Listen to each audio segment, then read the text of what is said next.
All right. Good evening, everybody.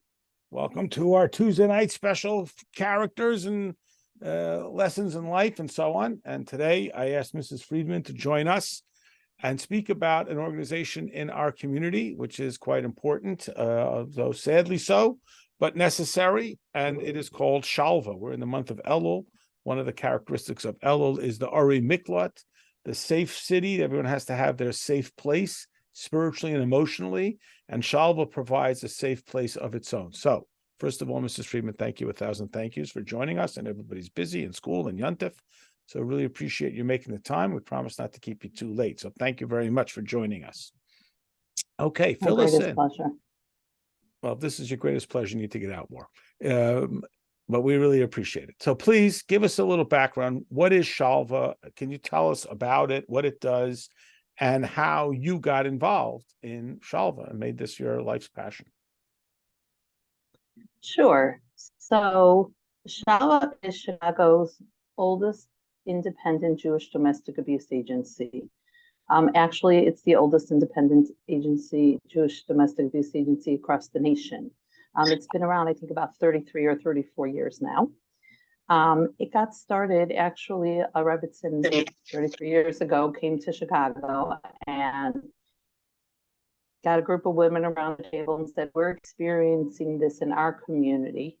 You must be as well. And once they learned a little bit about domestic abuse, they came together to realize, yeah, it is happening in our community, and what can we do to respond? And that's how Shalva got started. Since it's morphed into a much larger Jewish agency that services anybody who self-identifies as Jewish. So anybody who calls, and when I say anybody can call, anybody can call to get support. We provide in-house counseling, and that's for anybody who self-identifies as Jewish women. And if it's not an appropriate place, then they refer out. We have an extensive referral. We get calls from all over, but we are licensed. We have 5 therapists that are master's level trauma-informed therapists that work with clients to provide counseling services. We have some legal support. If a woman chooses to leave her marriage, then we have some legal support and guidance. We have some pro bono lawyers. We give some financial support, as well as, I would say, probably my biggest pride and joy is the Orthodox Rabbinic Task Force, which I'm proud to say Rabbi Epstein is a active and wonderful member of. So that's Shalva in a nutshell. And how did you get involved? Well, we do. What prompted you to get involved? How long have you been involved, and how did that come about? What's the genesis of your involvement? So the other part of what we do is we do outreach and education. So I think of it as prevention and awareness, and that's how I got involved.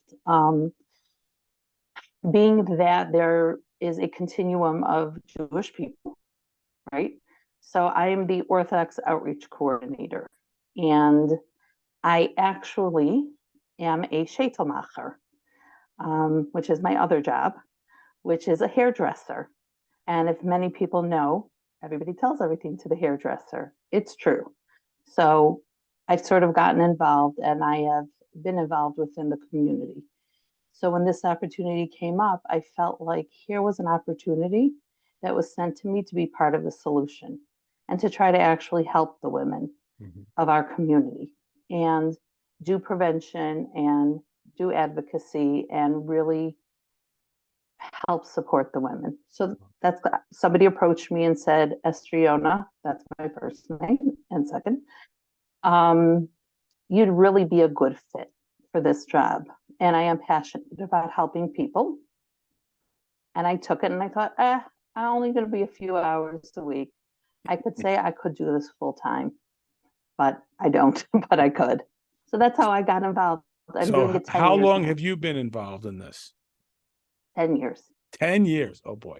Okay. So this program that we do every Tuesday night, interviewing and meeting different people and hearing about their services, we began during COVID.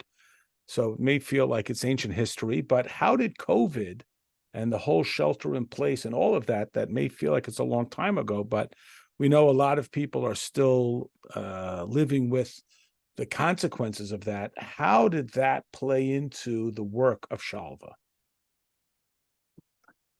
So that's a really good question. I could say from the agency's perspective, it really challenged us to grow in the services of what we do and how we provide the service. So instead of having our clients come in, we're in an undisclosed location for confidentiality and safety reasons.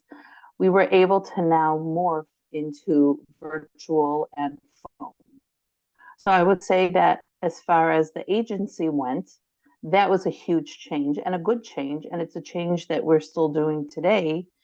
At this point, a client could come in, they could do it on the phone, or they can do it virtual, which has been an amazing thing. Think about a woman who has a hard time, getting out or, sneaking away, I'm going to say, even though that's not the proper term. So they can go on their lunch break if they're working and sit in their car and have counseling. So it's been extremely helpful in that respect. As far as the clients go, I think that, as we could imagine, it was much harder for them.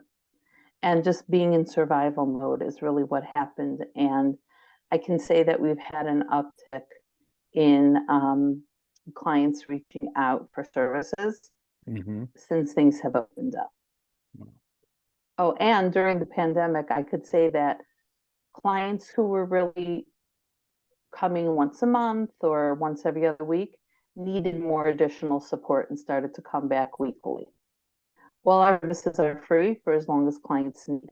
So it's not like there's an expiration date that it says, oh, okay, I can only come for a year. So they could always come back for support. Wow. Okay, so let's imagine someone here is listening to us and they thinking, oh, I have a neighbor, I have a relative, I'm concerned about them. What do you recommend? Or someone for themselves, God forbid. What do you recommend? What do they do? They feel alone, they feel isolated, they feel embarrassed.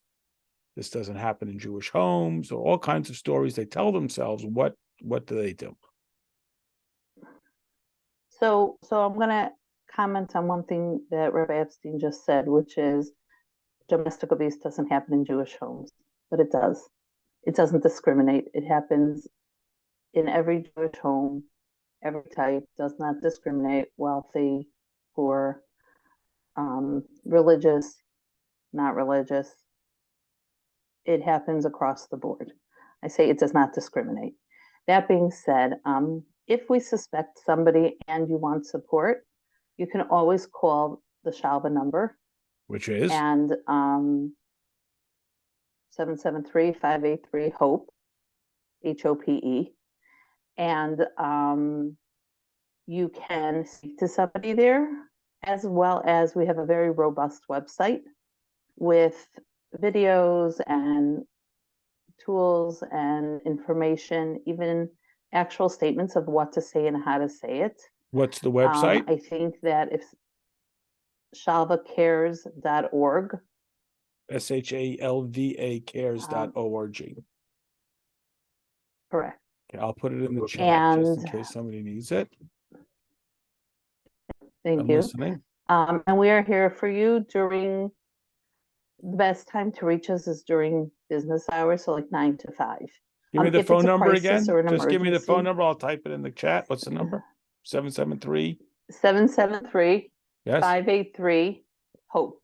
HOPE. I keep forgetting what those numbers are. You'll have to excuse me. I'll tell you in a second. You keep talking. I'm listening.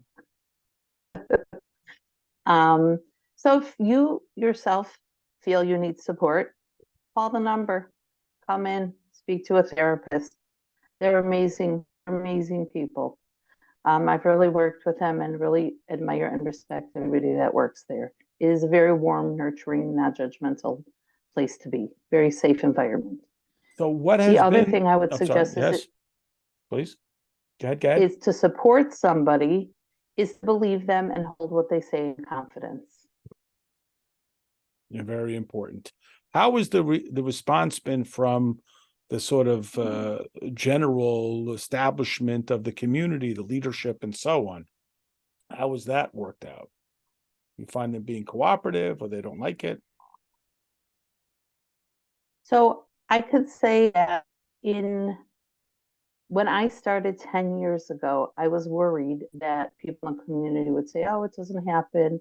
I was worried maybe the rabbis in the community would be like, nah, it doesn't really happen. I am happy to say that everybody across the board has welcomed us and the work that we do with open arms, saying it does exist, it does happen, and we need help and support. I think that the understanding that it does happen and exist, that shift has changed, that we know that it does happen. And the community has been supportive. I obviously am going to be greedy and say I'd like them to be more supportive. But overall, it's been very well welcomed. I can say that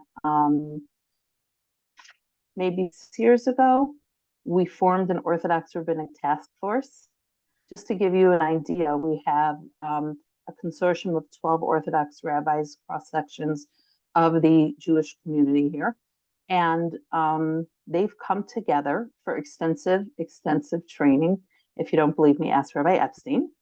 And have come together to really help work with the therapists and the clients to best support somebody in a situation. And it's been really, really instrumental and really, really special.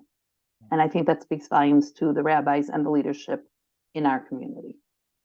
Okay, if anybody wants to unmute and jump in with a quick question, otherwise we'll thank Mrs. Friedman for her time and for her devotion to the community, and wish everybody a ksila v'chasima tova, l'shana tova mesukah, good, healthy, happy, wonderful, sweet new year. And tomorrow night we'll be talking about Elul.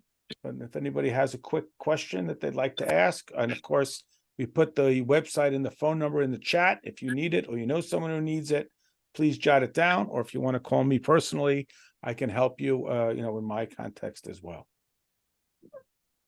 All right. So thank you, Mrs. Friedman, so much. Ksiva v'chasima toiva.